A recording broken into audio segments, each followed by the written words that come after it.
Segunda Epístola do Apóstolo Paulo a Timóteo, capítulo 4, versículos 2 a 4.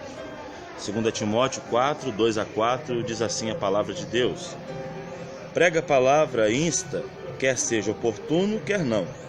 Corrige, repreende e exorta, com toda longanimidade e doutrina.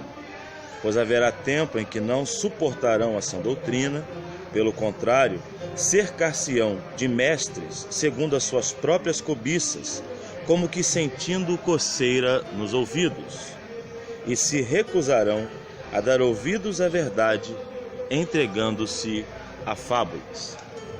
A pregação pública na igreja ou da igreja deve possuir primazia no culto a Deus e também na vida ministerial. Vivemos em um tempo em que a pregação tem sido vilipendiada, onde as pessoas têm tratado a pregação como sendo algo de somenos na vida cristã.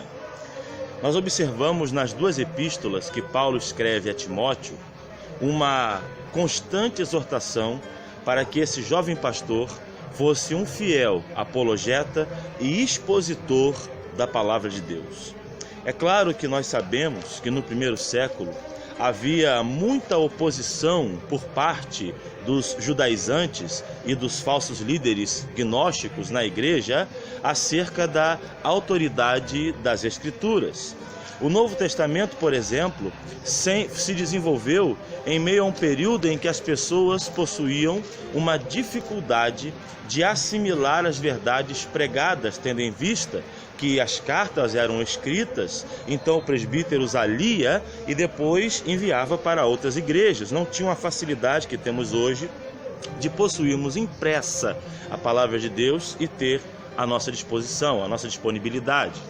Então Paulo exorta a Timóteo que ele levasse a sério o ministério, não somente no que tange aos ofícios pastorais, quanto à sacralidade da ministração da ceia e do batismo, ou acerca da mordomia cristã na distribuição diária aos necessitados, nos aspectos sociais, e não também apenas a piedade ou a espiritualidade, mas também, principalmente, centralmente, a exposição da palavra de Deus, a pregação das Escrituras. Então nós temos que aprender acerca do que é de fato pregação, porque parece-me que muitas pessoas ainda não entenderam o que é de fato pregar. Observamos no meio evangélico, no cenário cristão geral, principalmente na televisão e também nos canais midiáticos, em que as pessoas acham ou agem como se pregação fosse citar um texto bíblico para apoiar as suas ideias. Nós vamos observar em muitos lugares pessoas que se levantam para pregar, então possuem uma ideia e aí então procuram na Bíblia fundamentar a sua ideia, ao invés de fazer o caminho ao contrário, que seria ir para a Bíblia, ir para o texto, analisar o que o texto de maneira expositiva tem a nos ensinar e daí então, por meio do texto, fazermos as devidas aplicações. Eu já ouvi muita gente usando textos bíblicos fora de seu contexto para poder fundamentar seus pensamentos. Era muito comum na minha adolescência ouvir pregadores pregando acerca da experiência do profeta, que uma viúva construiu para ele um quarto, e naquele quarto colocou uma cama, uma mesa, um candeeiro e uma cadeira. E dali o pregador dizia: eu quero pregar hoje sobre cama, mesa, cadeira e candeeiro. Como se aquela cama, aquela mesa, aquela cadeira fossem o conteúdo da mensagem, quando na verdade não era nada demais a não ser a descrição do quarto daquele profeta. Então faz-se uma celeuma, uma alegoria acerca de situações que não são centrais para fundamentar a sua pregação. Mas aqui Paulo exorta a Timóteo dizendo o seguinte: Timóteo, prega a palavra, utiliza a Escritura como sendo a fonte inesgotável daquilo que você tem a dizer. Não pregue seus testemunhos, não pregue as suas experiências pessoais, não pregue aquilo que você acha que deve ser pregado, pregue a palavra. E aí nós temos que entender o que é pregar a palavra. Pregar a palavra é expor as Escrituras, é falar sobre o que a palavra diz e por meio do que a palavra diz, então eu posso aplicá-la. E aqui nós observamos isso. Paulo já estava despedindo-se de Timóteo. Esse é um texto de despedida. Paulo estava consciente de que o tempo da sua partida era chegado.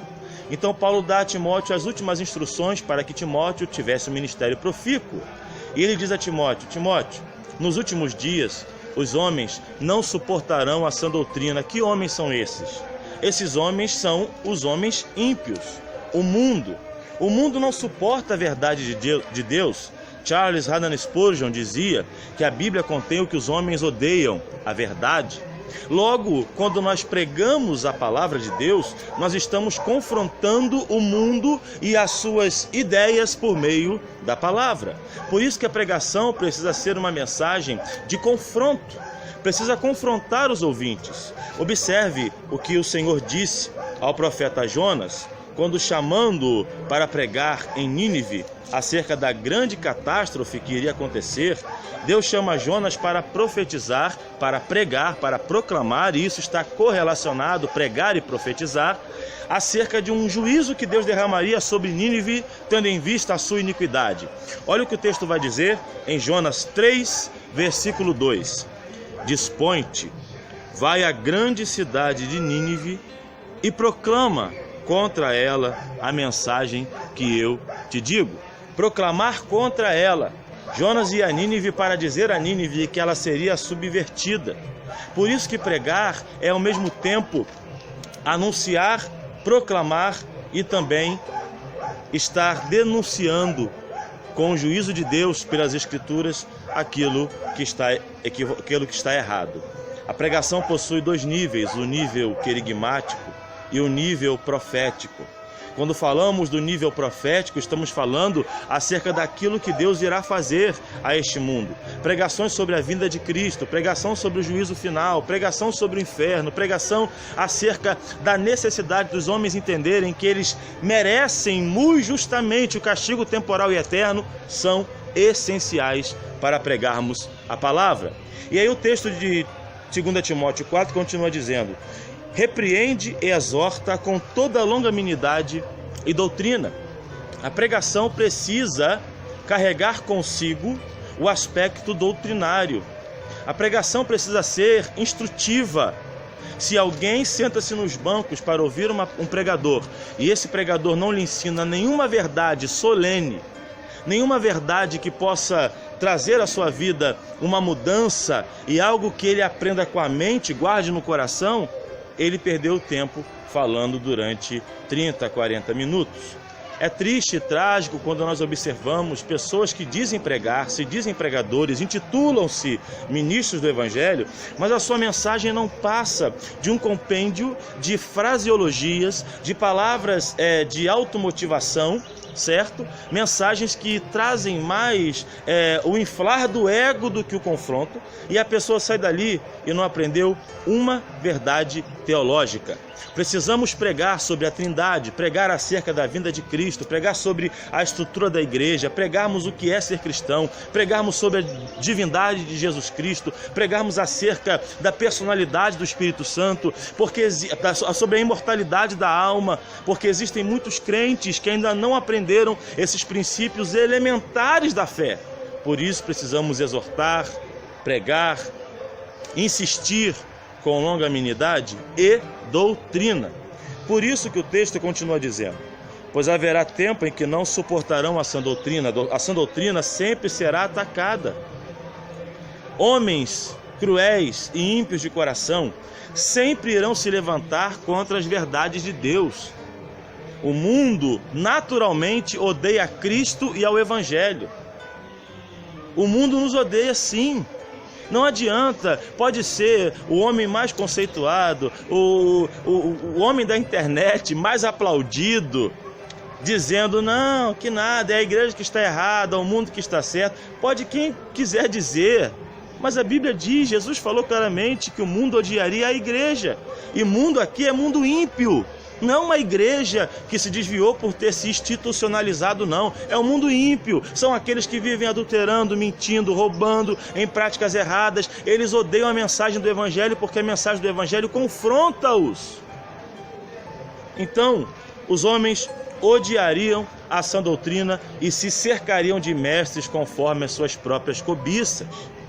Isso quer dizer que sempre haverão também pregadores falsos, pessoas que vão apenas massagear o ego, que vão apenas trazer os outros para o seu pensamento, para o seu raciocínio, e não irão expor fielmente o que a Escritura ensina. Observe que a pregação precisa ter um conteúdo cristocêntrico. Não adianta pregarmos sobre Moisés, Elias, Eliseu, falarmos acerca dos grandes milagres que Deus realizou no Antigo Testamento, se não enfatizarmos Cristo e sua cruz. Numa ocasião, enquanto Paulo estava em Éfeso, 2 judeus exorcistas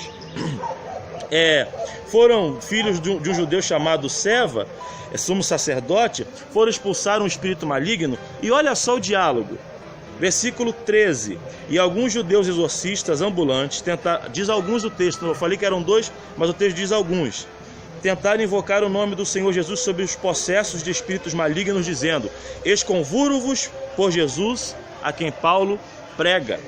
Na verdade, Paulo falou sobre muitas coisas, ensinou sobre muitas questões, mas a mensagem de Paulo era essencialmente cristocêntrica. Precisamos recuperar a mensagem cristocêntrica nos púlpitos.